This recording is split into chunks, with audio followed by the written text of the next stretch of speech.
Hi friends, welcome back to my channel. আমি গার্গি, তোমরা দেখছো গার্গিস মেকওভার। আজকে আমি তোমাদের জন্য একটা মেকআপ টিউটোরিয়াল নিয়ে এসেছি, যেটা তোমরা সামারে করতে পারবে। তো সামারে আমাদের ঘাম বেশি হয়, তো আমাদের মেকআপও মেল্ট হয় খুব তাড়াতাড়ি। তো সেই জন্য আমি তোমাদের দেখাবো যে কীভাবে এই মেকআপটা আমি ক্রিয়েট করলাম। তো চলো ভিডিওটা স্টার্ট করি।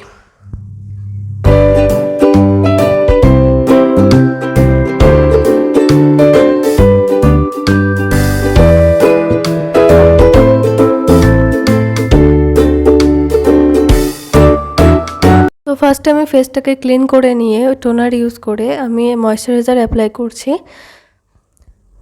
তো তোমরা যে ময়শ্চারাইজার অ্যাভেলেবেল আছে তোমাদের কাছে সেটা করতে পারো। এরপরে আমি এটাকে অ্যাবজর্ব হওয়ার জন্য রেখে দেব। তো ততক্ষণে আমি আইব্রোটা ফিল করে নিচ্ছি। আমার গরমে কিন্তু আমাদের সোয়েট খুব হয়, তো সেই জন্য চেষ্টা করবে ক্রিম প্রোডাক্ট কম ইউজ করার।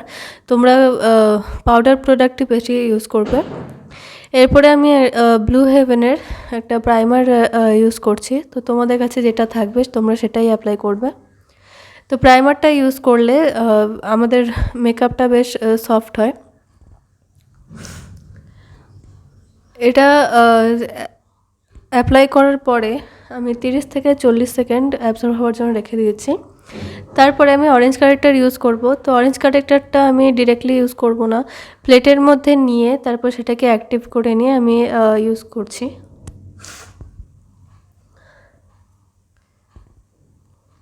এবার এটাকে বিউটি ব্লেন্ডার দিয়ে আমি ভালো করে ব্লেন্ড করে নিচ্ছি। অরেঞ্জ কারেক্টার যে ব্লেন্ডার দিয়ে ব্লেন্ড করবে সেটা দিয়ে কিন্তু কনসিলার ব্লেন্ড করবে না, সেটার জন্য আলাদা ব্লেন্ডার ইউজ করবে। এরপরে আমার স্কিন টোনের থেকে 2 শেড ডার্ক কনসিলার নিয়ে আমি অরেঞ্জ কারেক্টারের ওপরে অ্যাপ্লাই করছি, যাতে ফাউন্ডেশন দেওয়ার পরে অরেঞ্জ কালারটা দেখা না যায়। এবার এটাকেও আমি অন্য একটা ব্লেন্ডার দিয়ে ব্লেন্ড করে নিচ্ছি।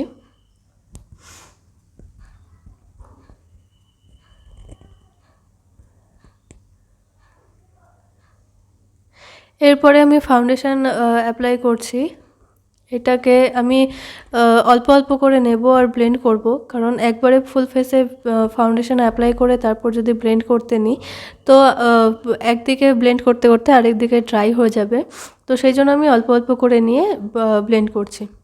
তো ফেসের সাথে আমি কান আর গলাতেও আমি অ্যাপ্লাই করব।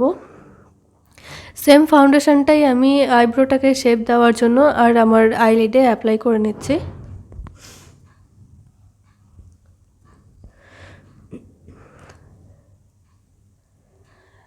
এরপরে এটাকে সেট করার জন্য আমি একটা ট্রান্সলেশন পাউডার ইউজ করছি।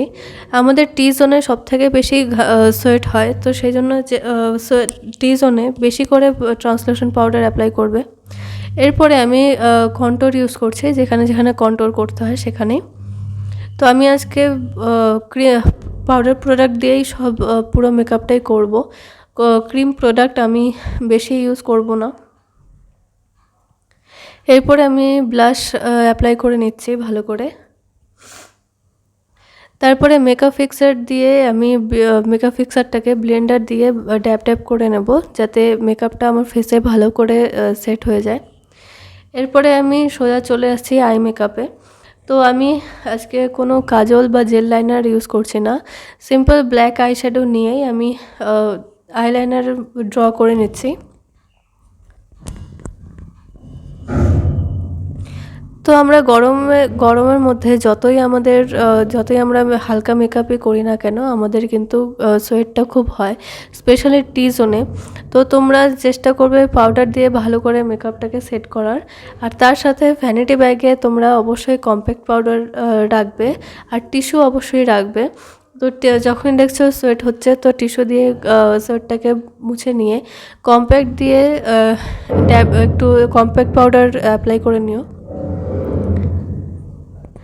সাইডে যে আওয়াজ হচ্ছে তার জন্য সরি, আসলে কাজ হচ্ছে তো সেই জন্য আওয়াজ হচ্ছে।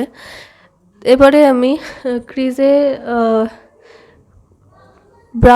লাইট ব্রাউন কালার নিয়ে আমি ভালো করে ব্লেন্ড করে নিচ্ছি। এরপরে হোয়াইট একটা শিমার শেড নিয়ে আমি একদম অল্প নিয়েই ড্যাব ড্যাব করে অ্যাপ্লাই করছি, ড্র্যাগ করছি না, কারণ আমার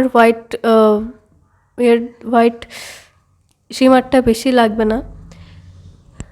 এরপরে লাইনারটা ক্রিয়েট করার সময় একটু স্প্রেড হয়ে গেছিলো, সেটাকে আমি কনসিলার দিয়ে ঠিক করে নিচ্ছি।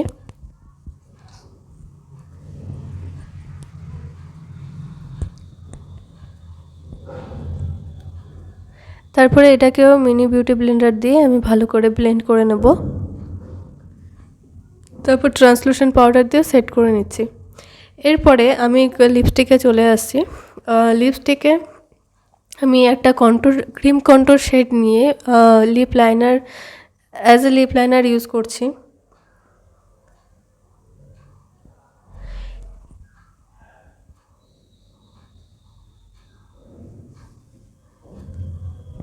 আমার এই এরপরে একটা লাইট নিউড ব্রাউন শেড নিয়ে আমি লিপস্টিক পরে নিচ্ছি।